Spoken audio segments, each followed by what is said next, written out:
V komunikácii mnohokrát túžime vyhrávať nad druhými ľuďmi, lenže táto ambícia je často len kompenzačným mechanizmom. V zdravých vzťahoch totižto obaja buď vyhrávajú, alebo prehrávajú. Nakreslíme si jednu jednoduchú štruktúru, ktorá hovorí o tzv. Rovnocennosti. Ľudia sú radi v kontakte s nami, keď sa cítia porozumení a rešpektovaní. To je práve línia rovnocennosti.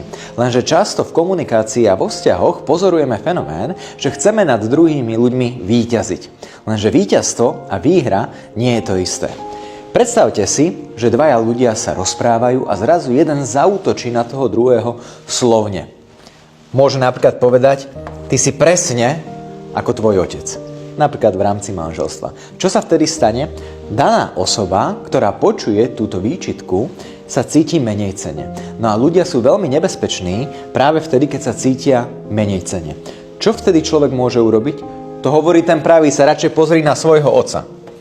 V tej danej situácii, napríklad žena ide hore a muž ide dole. A opäť sa stáva veľmi nebezpečný, lebo sa cíti menej cenne. Môže napríklad povedať, že priznám sa, že toto som aj ja prehnal a pokojne sa poďme rozprávať o veciach, no vyhýbajme sa tomu, že budeme spomínať našich rodičov.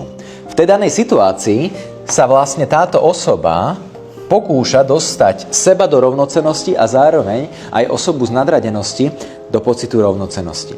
Je preto veľmi dôležité, aby sme sa naučili s druhými ľuďmi rozprávať tak, aby sme nie nad nimi vyhrávali a dokonca ani tak, aby sme prehrávali.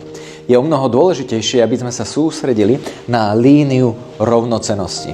Nikto sa totižto nikdy nestal veľký tým, že poukazoval na to, ako malý je niekto iný. Naučme sa vytvárať pocit rovnocennosti, no a najbližšie, keď pôjdete autom a budete za volantom a náhodou vás niekto predbehne a vy sa budete cítiť menej cenne, dajte pozor na to, aby ste sa nestali nebezpečnými pre seba, ale aj pre svoje okolie. To isté platí aj v domácnosti, v práci, kdekoľvek. Usilujme o rovnocennosť a uvidíte, že vzťahy budú omnoho krajšie.